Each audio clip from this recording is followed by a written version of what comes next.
تو سرسر کا معنی ہے ایسی تیز ہوا، ٹھنڈی، جو بدن کو سکیڑ دے۔ فرمایا ہم نے ان پر ایک ٹھنڈی تیز آندھی بھیجی، فی ایام نحسات، نحس نحسن کی جمع ہے، اور یہ سعد ان کے مقابلے پر ہے، اس کی ضد میں ہے۔ فی نفس ہی کوئی چیز منحوس نہیں ہوتی، لیکن بعض چیزیں بعض لوگوں کے حق میں منحوس ثابت ہوتی ہیں، جیسے کہ یہ ایام قوم عاد کے لیے بڑے منحوس اور بے برکت ثابت ہوئے۔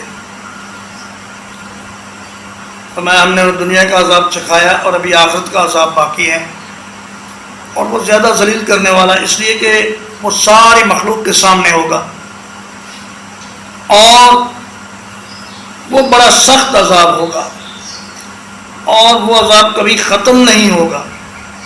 اس لیے فرمایا آخرت کا عذاب بہت زیادہ ذلیل کرنے والا عذاب ہے۔